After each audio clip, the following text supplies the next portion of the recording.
Hi, my name is Jessica, and I am a 34-year-old school teacher. Life was fairly straightforward with a simple routine. Wake up, teach kids, come home, and spend a quiet evening with my husband, Steven, who worked as a manager at an energy company. But all of that changed dramatically one evening, about 5 years into our marriage. It was just another Tuesday night. Steven came home looking unusually solemn, and after dinner, he dropped the bombshell. "Jessica, we need to talk," he said, his tone so grave it cut through the noise of the dishwasher. "What's up? Everything okay?" I asked, trying to meet his eyes, which seemed fixated on something distant, troubled. He took a deep breath and finally looked at me. "It's about Mom. She's alone in that old house since Dad passed. I think we should move in with her." My heart sank. Move in with Angela? The idea alone made my stomach twist uncomfortably. Angela and I had never really seen eye to eye. Our relationship was cordial at best, frosty at most times. "Move in with Angela?" I echoed, disbelief and a hint of irritation coloring my tone. "Steven, are you serious? You know Angela and I barely get along." He leaned against the kitchen counter, his gaze firm and imploring. "I know, Jess, but she's my mom, and she's really struggling. Plus, we're just wasting money on this rented apartment." "But this is our home, Steven. Our space," I argued, my voice rising slightly in frustration. "Moving in with your mom, it's a whole different ballgame." He nodded, understanding the challenge but still pushing for it. "I get it, and I wouldn't ask if I didn't think it was necessary. It's not just about the money, Jess. It's about family. Mom needs us." As much as I wanted to protest, the resolve in his voice and the sincerity in his eyes made it hard to keep arguing. Family did need to stick together, after all.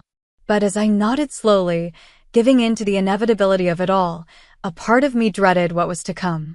Living with Angela wasn't just going to be a challenge, it was going to test everything Steven and I had built together in our 5 years of marriage. The moving day arrived with a chilly breeze that seemed to mirror my apprehensions. As we packed our belongings, each box felt like a step away from the life we had known, a step towards an uncertain new chapter. Steven was all business, focusing on logistics, perhaps to avoid the tension simmering between us. We arrived at Angela's house late in the afternoon. The house itself was an imposing old structure, its facade marked by the passage of time. The windows looked out like weary eyes, and the garden, once meticulously cared for, now lay somewhat neglected. It felt like stepping into a different era. Angela was waiting at the door. Her greeting was polite but stiff, a smile that didn't quite reach her eyes. "Welcome to my home," she said, her voice carrying a formality that set the tone. "I expect you to respect my ways." As I crossed the threshold, a sense of foreboding washed over me. This wasn't just a house, it was a realm where Angela reigned, and her rules governed. The first few weeks were as tough as I had feared. Angela had a comment on everything I did, from the way I arranged the kitchen to how I folded the laundry. "Don't put the dishes away like that," she would say, or "You're overwatering the plants." Her voice, always laced with a hint of disapproval, followed me like a shadow. One evening, after a particularly long day, her critique about my cooking snapped the last strand of my patience. "The soup is too salty," she declared as she pushed her bowl away. Later that night, in the privacy of what was now our bedroom, I exploded in frustration to Steven. "I can't do a damn thing right for your mother. It's like living with a drill sergeant." Steven, weary and rubbing his temples, tried to bridge the gap with reassurances. "Jessica, just give it time. She's old and set in her ways." I tossed and turned in bed that night, the echoes of the house creaking around me. It wasn't just the physical space that felt alien. It was the relentless scrutiny, the feeling of never being quite good enough. And amidst all this, Steven seemed increasingly withdrawn, retreating into his shell, leaving me to fend for myself in what felt like an emotional battlefield. As days turned into weeks, the house with its echoing halls and cold, watchful eyes began to suffocate me. Angela's presence loomed large, her standards a high bar I continually failed to reach. I missed our old apartment, our routines, the simplicity of our old life, just Steven and me against the world. Now, it felt like Steven and Angela against Jessica, and I was losing ground fast. One particularly gloomy afternoon, as I tried to lose myself in a book to escape the heavy atmosphere, Angela entered the room, her footsteps deliberate. "Jessica, we need to talk about how you manage the housekeeping. There are standards to maintain if you're going to live under my roof." Her words, meant to instruct, felt more like chains tightening around me. This wasn't just a move. It was a takeover of the life I knew, the independence I cherished. And as I looked out the window at the fading light, the shadows in Angela's house seemed to deepen, mirroring the growing despair in my heart. The weeks blurred into a monotonous routine of tending to Angela's needs and trying to adapt to her stringent house rules. My teaching job, once a refuge that offered me a sense of purpose and identity, now felt like the only thread connecting me to a life I once knew, a life that was slowly slipping away. It was on a lazy Sunday afternoon, amidst the backdrop of Angela's sprawling but stern garden, that Steven approached me with a somber expression. I was pruning the roses, enjoying the rare solace the garden provided, when I heard his footsteps on the gravel path. "Jessica, we need to talk," Steven said, leaning on the old iron gate. His tone bore a gravity that immediately set my nerves on edge. "What now, Steven?" I asked, feeling a knot form in my stomach. He took a deep breath, the weight of his next words seeming to press down upon him. "I think you should quit your job and stay home," he said slowly, his eyes not quite meeting mine. "We're spending a fortune on a nurse and housekeeper for Mom. It makes more sense for you to take over those roles." The shears in my hand paused mid-snip. Quit my job. The idea struck me like a physical blow. Teaching wasn't just a job to me, it was a calling, a vital part of who I was. Steven continued, oblivious to the turmoil he had just stirred within me. "I know you love teaching, but consider this. It'll make things easier around here, financially and logistically." "Steven, teaching is not just about the money," I replied sharply, my voice rising with emotion. "It's about what I love, what I'm good at. You're asking me to give up a huge part of myself." He ran his fingers through his hair, a gesture of frustration and exhaustion. "I know, Jess, but think about it. It's for the best. We need to do what's practical right now." Practical. The word echoed mockingly in the quiet of the garden. What was practical for Steven seemed like a sacrifice to me, a sacrifice of my dreams, my passions, and my independence. "Steven, I can't believe you're asking this of me," I said, the hurt clear in my voice. "How can you think it's okay to ask me to just give up everything I care about?" He sighed, a sound of weariness and entreaty mingling together. "It's not forever, Jess. Just while we get things settled with Mom. Please, I need your support in this." Support. Another word that now tasted bitter.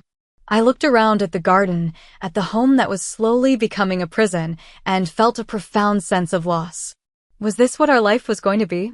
Giving up pieces of myself one by one until there was nothing left but the role I played for others? I put down the shears and wiped my hands on my apron, my decision heavy on my heart. "Okay, Steven," I finally said, the fight draining out of me. "I'll quit my job." Steven's face showed a mixture of relief and sorrow. "Thank you, Jess," he said, reaching out to squeeze my hand. "It means a lot to me." As he walked back to the house, I stayed in the garden a while longer, letting the tears fall freely for the first time in weeks. I had agreed to his request, but at what cost?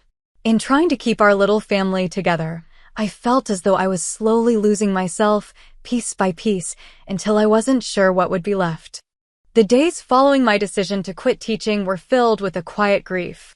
Each morning as I watched the neighborhood children, backpacks slung over their shoulders, walking to school, a part of me yearned to join them. Instead, I turned back to the confines of Angela's house, to a routine that now revolved around caregiving and housekeeping roles that were never mine by choice. Angela's health began to fail more noticeably, her needs increasing as her independence dwindled. I found myself managing medications, scheduling doctor's appointments, and assisting with daily tasks that Angela, once a formidable matriarch, could no longer handle alone. The intimacy of care, which should have brought us closer, instead built a wall of resentment between us. Her frustration at her own frailties often made her more critical, and I bore the brunt of her sharp tongue. Stephen, meanwhile, seemed more distant than ever. His late nights at work became more frequent, and when he was home, his presence was as hollow as the echoing hallways of the house. Our conversations, once filled with shared plans and laughter, had dwindled to logistical exchanges over meals or Angela's health. One evening, unable to bear the growing silence between us, I confronted him. It was after dinner, and Angela had retired to her room. The house was quiet, too quiet, and every tick of the clock seemed to mark the widening gap in our marriage. "Stephen, what's going on with you? You're hardly here, and when you are, it's like you're not even my husband anymore," I said, my voice low but firm. He avoided eye contact, stirring his coffee absent-mindedly as if it held the answers to our marital woes. "Work's a nightmare right now, Jessica." "Just piles of stress," he muttered, his response mechanical. "I get stressed, Stephen, but this feels like you're shutting me out." "You're here, but you're not really here," I pressed, needing to break through his detachment. He exhaled heavily, finally looking up with a weariness that seemed to age him. "I don't know what you want me to say, Jessica. I'm just really tied up with stuff." Stuff. The word was as vague as it was inadequate. I wanted to scream, to shake him out of his apathy, but the defeated look in his eyes stopped me. It was clear he was struggling, yet his refusal to let me in, to share his burden, felt like a betrayal. The conversation ended with no resolution, as had become the norm. We cleaned up the kitchen in silence and retreated to our separate corners of the house, together yet profoundly alone. The breaking point came unexpectedly on a Thursday afternoon. I was cleaning out the attic, a task Angela had insisted upon, when I stumbled upon a box of old family photos. The images, faded and worn, showed a younger, happier Angela, and among them, pictures of Stephen as a child. His smile was carefree, a stark contrast to the strained man he had become. As I sifted through the memories, a wave of sorrow washed over me. This house, Angela's domain, was suffocating us both, erasing the vibrant people we once were. I realized then that something had to change. We couldn't go on like this, living as shadows of ourselves, trapped in a past that was Angela's, not ours. That evening, when Stephen came home late again, I was waiting for him in the living room, the box of photos by my side. "We need to talk," I said, the words echoing those he had used so many times before. This time, it was I who needed to lay bare the truth of our crumbling marriage. He looked tired, but he nodded, settling down opposite me, bracing himself. "Stephen, we're losing each other," I began, my voice trembling with emotion.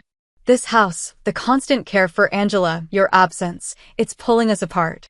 He didn't respond immediately, his gaze fixed on the photos scattered on the coffee table. Finally, he spoke, his voice soft but raw. "I know, Jess. I just don't know how to fix this. Maybe we start by being honest with each other, by being here, fully, not just physically but with all that we are," I suggested, hope mingling with fear in my heart. Stephen reached out, his hand covering mine, a gesture so simple yet so profoundly missed. "Let's try," he agreed, the weight of our shared love and pain clear in his eyes. It was a small step, an agreement to try, but it felt like a lifeline thrown across the chasm that had opened between us. Whether it would be enough to save us, I didn't know, but it was a start. The following months brought a delicate balance of hope and hardship. Stephen and I began to carve out moments for ourselves amidst the caregiving duties, trying to rebuild the bridges we had let crumble. Yet, the weight of Angela's increasing demands and her declining health loomed ever larger, a constant reminder of the life we had temporarily set aside. It was during one of these trying times, on a drizzly afternoon that mirrored my mood, that Angela's condition worsened significantly. I had just helped her back to her room after a painstaking attempt at walking in the garden, her frailty more pronounced than ever. As I adjusted her pillows, trying to make her comfortable, she looked up at me with a mixture of frustration and fear in her eyes. "Thank you, Jessica," she murmured, her voice weak but laced with a rare warmth. It was moments like these, brief and bittersweet, that reminded me why we had made the sacrifices we did. But as days turned into weeks, the strain grew unbearable. Angela's needs intensified, and it became clear that she required professional care. Stephen, caught between his responsibilities at work and his mother's health, grew more distant again, retreating into his shell of stress and silence. The breaking point came unexpectedly. Angela suffered a severe stroke one evening while attempting to navigate her way to the bathroom. The terror in her eyes as she slumped to the floor, unable to speak or move, haunted me as I called for an ambulance, my hands trembling with dread. At the hospital, the doctors were grim about her chances of recovery. As I sat beside her bed, watching her struggle even to acknowledge my presence, I felt a deep, consuming sadness. This vibrant, if often difficult, woman who had ruled her home with such iron was now a shadow of herself, dependent on machines and the mercy of medicine. Stephen arrived late, his face drawn, his eyes hollow. As we stepped outside the hospital room to talk, the cold hospital corridors seemed to echo the chill in my heart. "Jessica, I can't deal with this," Stephen said abruptly, his voice flat. "I have enough on my plate at work and now this. I just can't." I stared at him, disbelief and anger warring within me. "You can't deal with this?" "Stephen, she's your mother." He shrugged, his usual warmth absent. "Yeah, and she's been a burden for years. This is just the cherry on top." His words cut deep, and I recoiled as if slapped. "She's not a burden, Stephen. She's family. She needs us now more than ever." He laughed, a bitter sound that chilled me to the bone. "Us? No, Jessica. She needs you. I've got other things to handle." I watched him walk away, a part of me wanting to call him back, to demand he face his responsibilities. But another part of me knew it was futile. Stephen had made his choice, and I was left alone to shoulder the burden he refused to share. In the weeks that followed, I dedicated myself to Angela's care. Her recovery was slow and fraught with setbacks, but I was determined to be there for her, to give her the dignity she deserved in her vulnerable state. Then came the day of the will reading, a day I approached with a heavy heart. As Angela's lawyer unfolded the documents, Stephen and his sister Janet stood by, their expressions a mix of curiosity and greed. The lawyer cleared his throat. "I am here to read the last will and testament of Angela." Stephen's posture stiffened, his eyes fixed on the lawyer, anticipating what he believed was his rightful inheritance. Janet, equally expectant, watched with barely concealed impatience. "To my daughter-in-law, Jessica," the lawyer began, and the room went still. "I leave the entirety of my estate, including the house and all its contents." The shock was palpable. Stephen's face went from smug anticipation to stunned disbelief. Janet's mouth fell open, her eyes darting between the lawyer and me. "This can't be right," Stephen exclaimed, his voice loud in the quiet room. She was our mother. How could she leave everything to her?" Janet was fuming. "This is some mistake. She couldn't have meant this. We'll contest this. There's no way we're letting her get away with this." As they stormed out, their threats and protests ringing in my ears, I stood there, alone in the echoing room, holding the will in my trembling hands. The house that had been my prison was now my inheritance, a final gesture from Angela that spoke volumes of her recognition and gratitude for my care. But as I looked around at the walls that had witnessed so much pain, so much change, I realized that Angela's legacy was not just about material wealth. It was a testament to endurance. As the dust settled from the turmoil of the will reading, the house felt more like an echo chamber of the past than a sanctuary. Angela's passing had left a profound void, and with Stephen and Janet's wrath simmering just beneath their surface of shock and betrayal, the atmosphere was charged with a tense anticipation of further conflict. In the quiet moments alone in the house, I found myself wandering through the rooms, each corner filled with memories of Angela's commanding presence and the battles fought, both small and significant. Now, with every step, the weight of her final act pressed upon me, a mixture of vindication and overwhelming responsibility. The days following were a blur of legal consultations and cold encounters with Stephen and Janet. Their threats to contest the will hung over my head like a dark cloud. But amidst the legal chaos, a deeper transformation was taking place within me.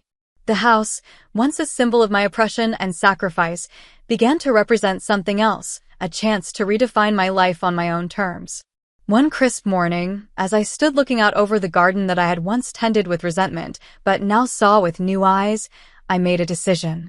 It was time to let go of the past and embrace the future. I would start by renovating the house, not just as a place to live, but as a symbol of my new journey. I hired contractors to update the old, dreary interior, choosing bright colors and modern fixtures to replace the outdated decor. Each stroke of paint and each new piece of furniture felt like a step away from the shadows of Angela's stringent rules and Stephen's indifference. As the house transformed, so did I. I reconnected with old friends and reached out to colleagues, slowly rebuilding the professional and personal life I had put on hold. The community around me, which I had once held at arm's length, now welcomed me with support and kindness. It was as if Angela's final gift had opened more than just a literal door. It had opened a door to new possibilities. The finality of my decision came one afternoon when I met with Stephen to discuss the remaining details of the estate settlement. His demeanor was cold, his bitterness palpable. "Jessica, you think you've won, don't you?" Taking everything, my mother's house, her money, he accused, his voice harsh. I looked at him, not with anger, but with a calm clarity. "Stephen, I didn't win anything. Angela made her choice, and it was not about winning or losing. It's about what she felt was right." He shook his head, unable to meet my gaze, and after a few moments of tense silence, he left, the finality of our fractured relationship sealed with his departure. The weeks turned into months, and as the house neared completion of its transformation, so did my sense of self. I started teaching again, part-time at first, then gradually taking on more as my confidence returned. The joy of engaging with students, the fulfillment of pursuing my passion, it all came flooding back, reminding me why I had loved teaching so much. One late autumn evening, as I sat in the newly redecorated living room, the setting sun casting warm hues through the large windows, I felt a peace I hadn't known in years. The house, once a battleground of wills and emotional warfare, was now truly my home, a place of light and warmth. I realized then that Angela's will had been more than just a transfer of assets. It was her way of acknowledging my sacrifices and offering me a chance to forge a new path. In her own way, she had seen the strength in me, even when I had doubted it myself. The journey was not without its scars, but as I looked around at the walls that now echoed with laughter instead of disputes, I knew that I was ready to move forward, carrying the lessons of the past with me, but no longer bound by them. Angela's legacy was not just in the material wealth she had left behind, but in the resilience she had unwittingly instilled in me. And as I finally stepped out of the shadows of the past, I embraced the light of my new beginning, ready to write the next chapter on my own terms.